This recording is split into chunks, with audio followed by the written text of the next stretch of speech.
Fiji bottles in my watch. I stay on the clock, I'm always on the clock. Soon as I open my eyes, I'm at my fucking job. Well, 60 miles into my drive, an hour and some change into my morning, and the sideline. As y'all can see, no, that's not the whole tire, that's the recap. The whole recap blew off.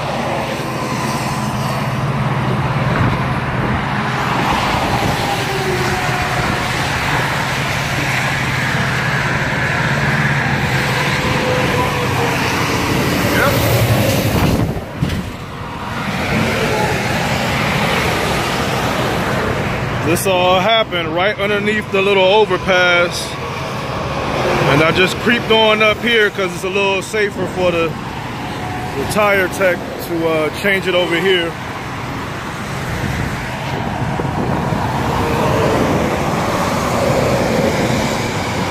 You see, they got some food options here, so at least this happened at a place where I can get me something to eat, because I'm gonna be here for at least 2 hours, I'd imagine.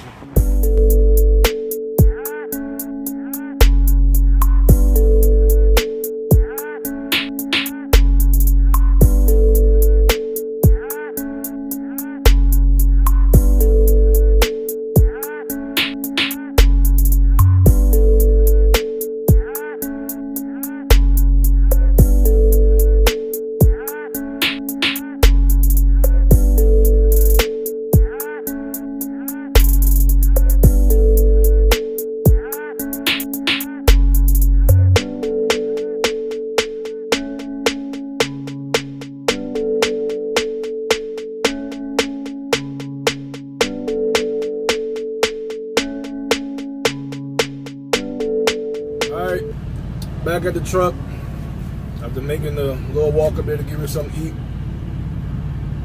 Ended up getting McDonald's because that was all that was open besides Starbucks and Dunkin' Donuts.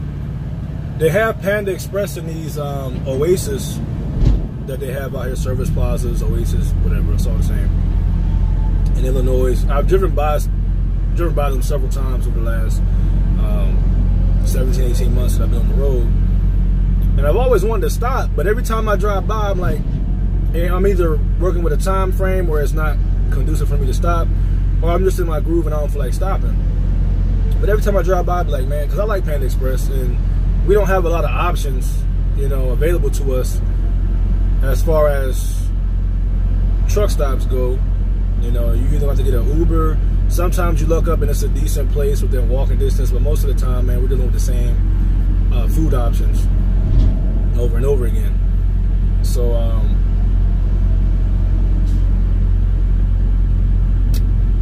the one time I do get to stop here, Panda Express is closed.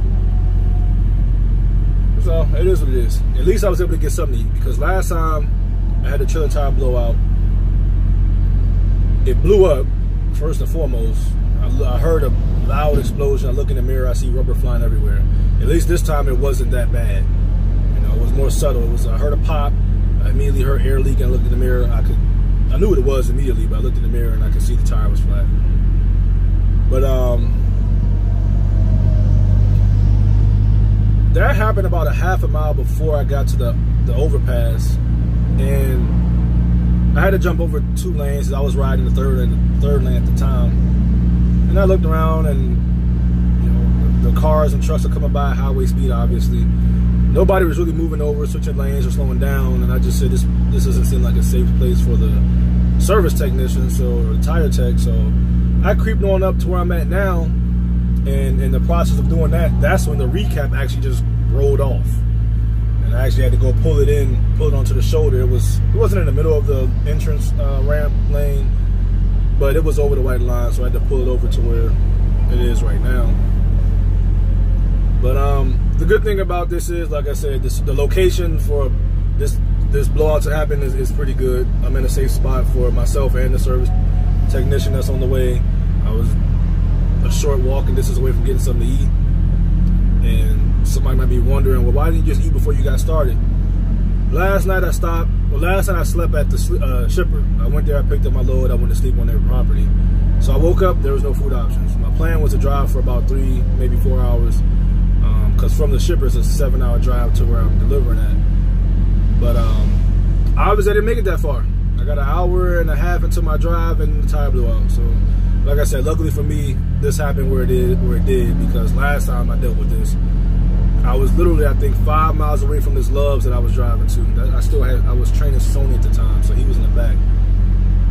And we had to sit there for almost 3 hours, and I was just sitting there hungry. You know what I mean? So, at least this time I was able to get something to eat. But the other positive of this is that it's currently 7:30 in the morning. This load has to be at its destination by 7:30 tonight. But it's a dropping hook, so whenever I get there before 7:30 tonight, you know, I can drop it off and leave. So I don't got to worry about that. Even if it were a, you know, tighter timeline, it's not my fault. The tire blew out. They would just open it up. But like I said, at least I don't need to worry about that either. So yeah, I'm just gonna be posted up here waiting for the service tech to show up, getting ready to smash off on the sandwich. But that's part of the game, man. Can't be mad, can't get in your feelings about it. You know what I mean? Can't get in your bag about it. It happens, you know. So it's just part of the game. This is the first time I've seen a recap just fall off like that. You know, and I don't really worry too much about tire blowouts on the trailer.